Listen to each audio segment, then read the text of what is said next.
September 11 was not the first time America was drawn into a war by an ambiguous incident.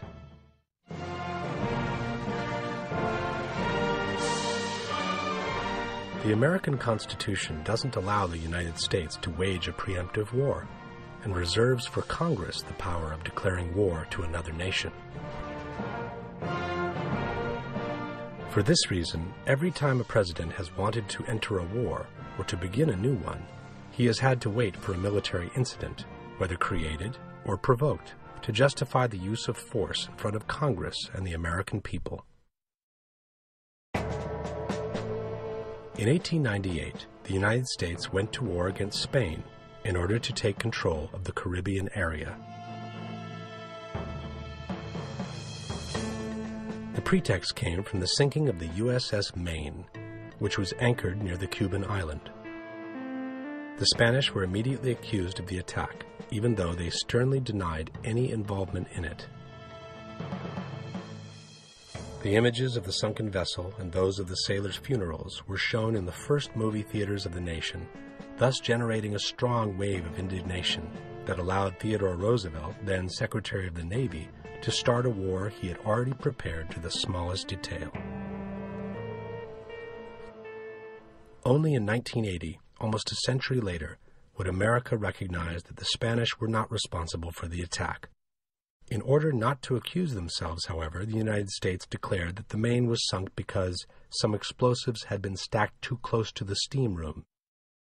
In the meantime, the entire Spanish Armada had been wiped out, and America had become the new maritime power, with strategic positions going from the Caribbean to the Philippine Islands.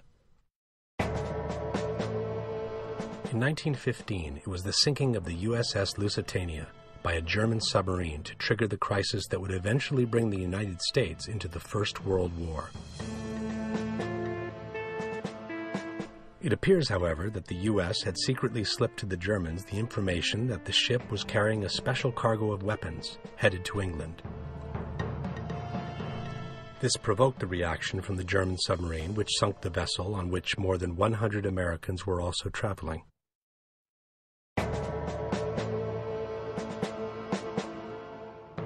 In 1941, it was the infamous Pearl Harbor attack to generate a wave of indignation large enough for President Roosevelt to declare war on Japan.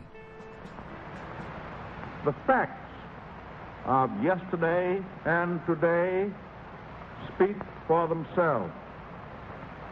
With confidence in our armed forces, with the unbounding determination of our people, we will gain the inevitable triumph, so help us God. Almost 3,000 sailors died in the surprise attack. History would later reveal that the administration knew of the attack in advance, but it did everything possible to delay the transfer of information to the Hawaiian port. This was confirmed by Admiral Kimmel, the port's commander who helplessly witnessed the massacre of his crews and the destruction of his vessels. We needed one thing, which our own resources could not make available to us. That vital need was the information available in Washington from the intercepted dispatches, which told when and where Japan would probably strike. I did not get this information. In 1964, the United States decided to officially declare war on North Vietnam.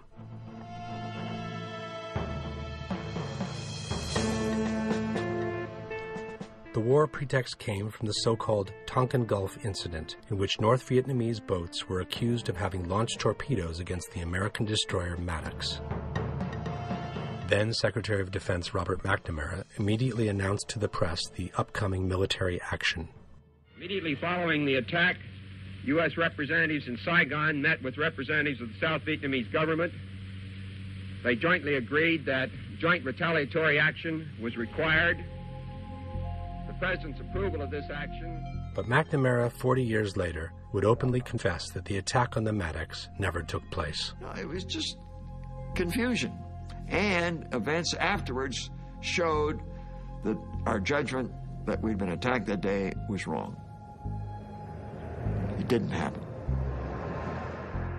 In the meantime, more than 60,000 U.S. soldiers and over 3 million Vietnamese civilians lost their lives.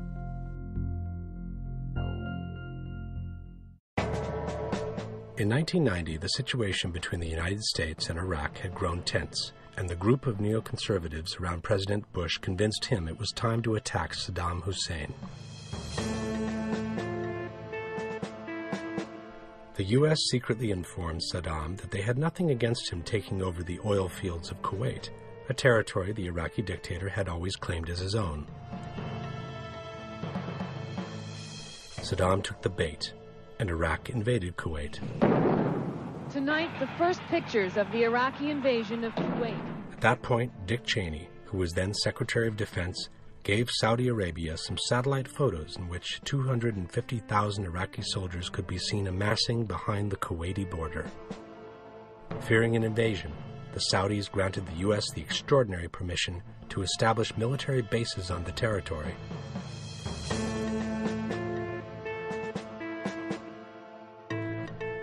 At the same time, the worldwide media launched a heavy campaign against Saddam, who was accused of having used lethal gas against his own people. No mention was made to the fact that the gas had been sold to Saddam by the United States, which then stood silent during the massacre, even though they were perfectly aware of it.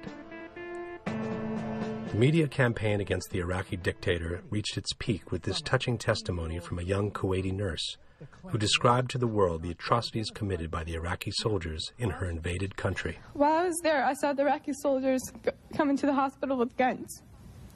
They took the babies out of the incubators, and left the children to die on the cold floor. The news shocked the entire world, and from that moment, no one had a word to say about the American bombing of Iraq.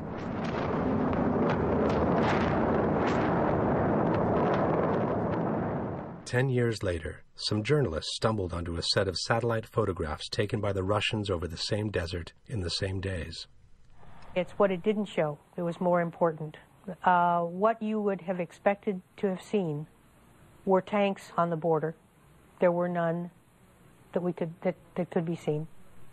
There was nothing behind the border that could have supported that kind of number of troops and tanks. The same pictures that showed the Iraqi tanks in Kuwait City also showed that there was absolutely nothing behind the Saudi border. Not a tank, not a vehicle, not a single man. At the same time, the nurse who had brought to tears the entire world turned out to be the daughter of the Kuwaiti ambassador in Washington. She had faked the entire incubator story after having been professionally trained by one of the most important advertising agencies in Washington, Hill and Knowlton. In the meantime, the U.S. had wiped out the entire Iraqi army and had managed to establish permanent military bases in Saudi Arabia.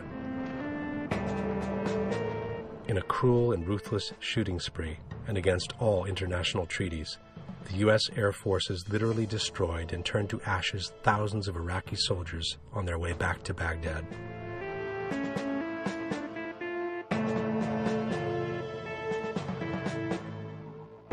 Before taking this picture, the photographer wrote on the side of the tank, "If I don't photograph this, people like my mom will think that war is what they see on TV."